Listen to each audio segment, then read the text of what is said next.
Morning, everybody, or whatever time it is wherever you're at. Behind us today, we have coming in on trade a 6,740-pound Stryker travel trailer toy hauler here at Haylet RV of Coldwater, Michigan. She gives us a wide body, 13-foot garage, patio party deck, generator, and this is what I call a true toy hauler, meaning it's extra wide, it's extra tall. That means it's going to weigh and cost a little more than something like a Grey Wolf, but we're getting here today at used money to help close some of that gap, and you're going to get some big camper features, like a nice king bed up front there as well. Very tall ceiling in the shower as well, since it is a true toy hauler, something kind of nice for folks like me with my giant mohawk that I obviously wear every single day. Underbelly is heated for extended seasons, has a fuel station, side mount ladder. The entertainment center in this one I actually like quite a bit too. We're going to get a good look at that. Oh! And the RV includes a full cover, compliments the previous owners, because they're done camping with their travel trailer toy hauler, and they are taking home their new Eagle Bunkhouse fifth wheel today from Haylet RV. So, doesn't matter what you're looking for. Chances are, if it's on wheels, we've got it.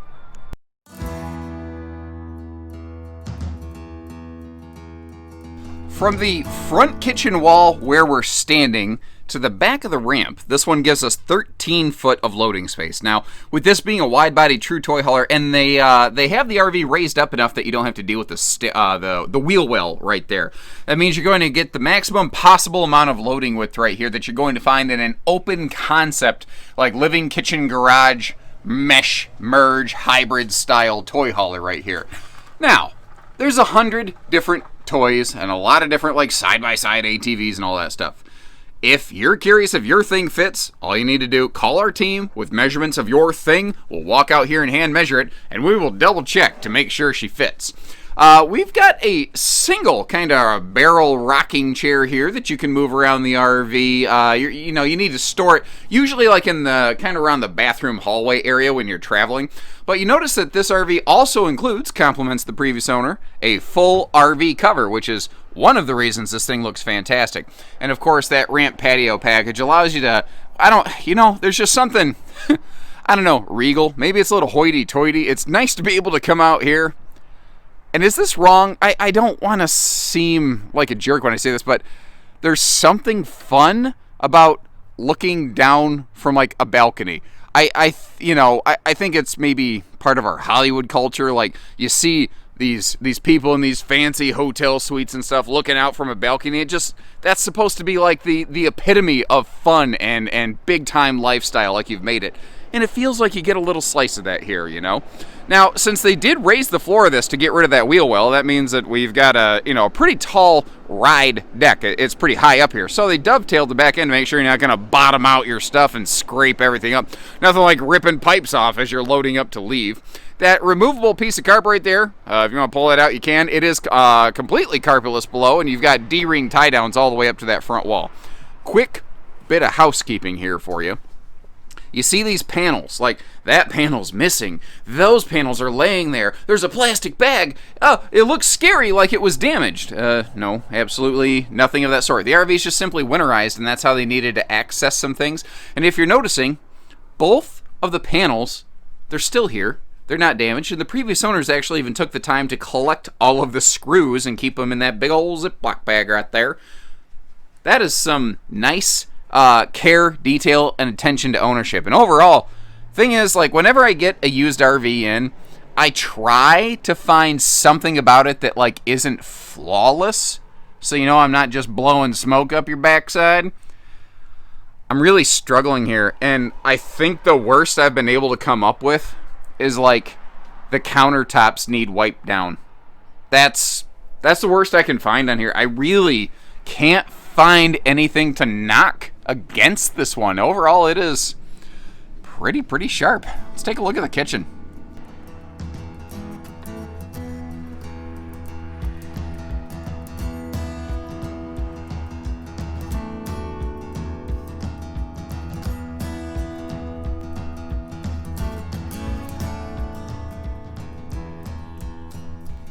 I like little touches. Stryker's good about some neat little touches like that, like the the decal, the logo there. And look at the size of that window. That is awesome. So if you wanted to, you could set like a little free-floating table there, set a couple chairs. You could be looking out over your dining window if the ramp is all closed up. Speaking of which, something I don't think I really specified up until now. I'm sure you've discerned, but this does have a very traditional toy hauler Happy Jack power bed lift and rollover sofa pairing.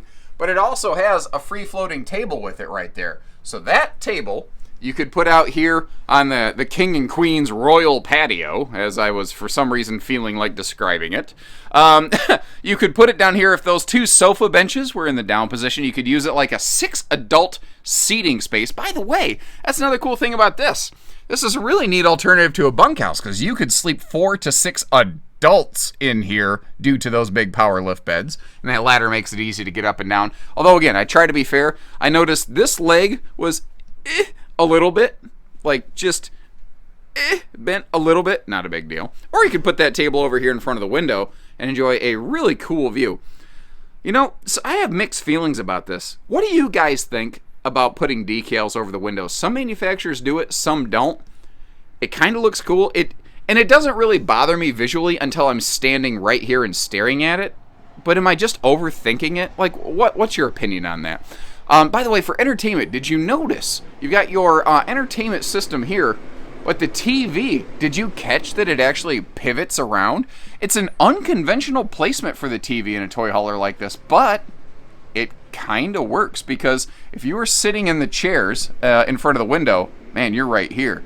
And if you were back, say, on the benches and that TV were pivoted out, you'd also have a pretty good shot at it. Overall, they did a solid job.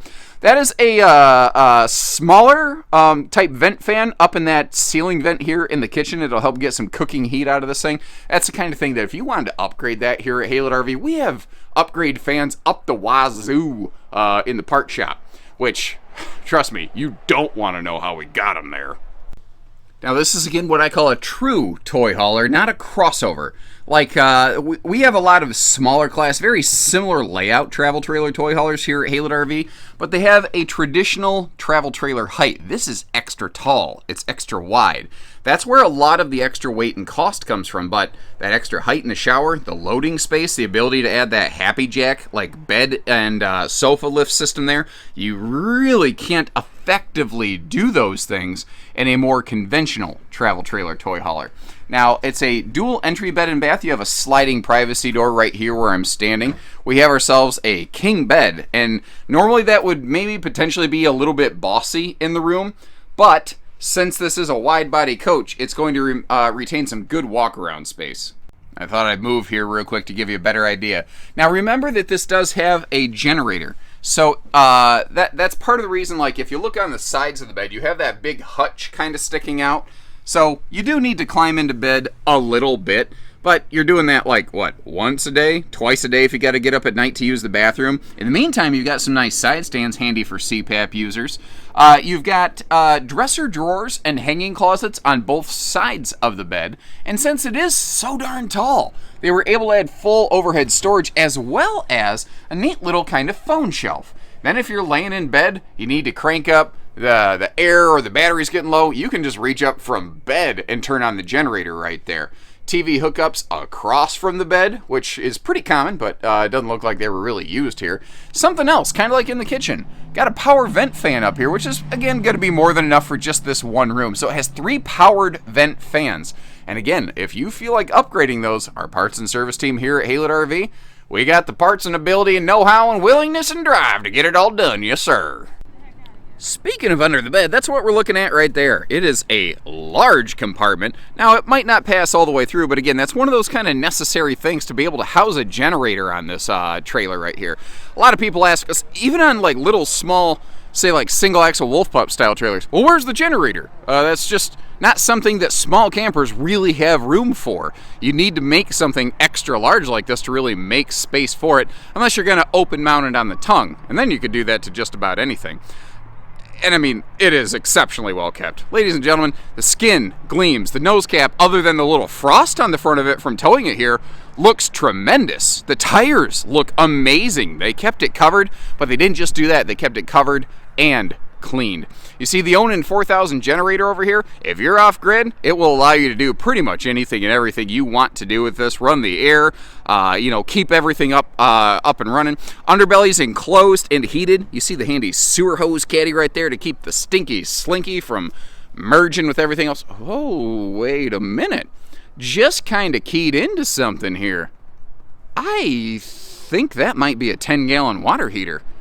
That is exceptionally uncommon on any travel trailer. Frankly, even big fifth wheels a lot of times still only have a 6-gallon vessel. So, I mean, that's a big fifth wheel water heater we're looking at here. Holy crap. Again, tires, aluminum wheel package looking great, but this actually also has Dexter axles and suspension system for a really nice ride and handling package to make it a more comfortable trip for you. Black tank flush, all the good things. We've got a fuel station over here. That is going to share a 30-gallon fuel cell with the generator, by the way. 250-pound rated, always on side mount ladder means it's one less loose thing you got to worry about losing, damaging, stepping on, stepping over, etc. Dual flood loading lights is a nice touch too, not just for like getting loaded and unloaded in the morning and evening hours, but what if you want to sit out here on the king and queen, balcony? And I'm really stuck on that today, aren't I? What was I getting at there? Oh, and just be able to extend your evening and have a good time. There is, of course, a roll down kind of like screen patio wall there. Power awning with lighting. It's easy tilt. And over here under these, I like all the door side windows on this. They really canvas this one pretty nicely, and the color palette looks pretty B.A. Baracus, if you know what I mean. TV hookups there next to that. And once again, these wheels and things just look tremendous. Now, one question we get on a lot of these is, really? They went with the folding steps. They didn't go with like those nice MORryde steps. And the answer to that is yes, absolutely. Because it is a toy hauler. Because stuff gets loaded into it. Sometimes people want to do some things like run bikes or kayaks right down that hallway right there. They didn't want the stairs to move into the RV and block access and space into those things. Now, if you're like, I don't care, I really want those nice folding steps, give us a call at Haylitz. Our parts and service team, again, we can do all that kind of stuff. But that's why they're not here. So when you're ready to do some Cobra Kai camping, strike first, strike hard, and happy camping from everybody here at our family-owned and operated facility at Haylett RV of Coldwater, Michigan. Seriously, though, if you need financing, if you need hitching, if you need a vehicle to tow it, you need the RV delivered, we only do everything. Hope that helps. So take care, stay safe, have fun, and happy Haylett camping, everyone.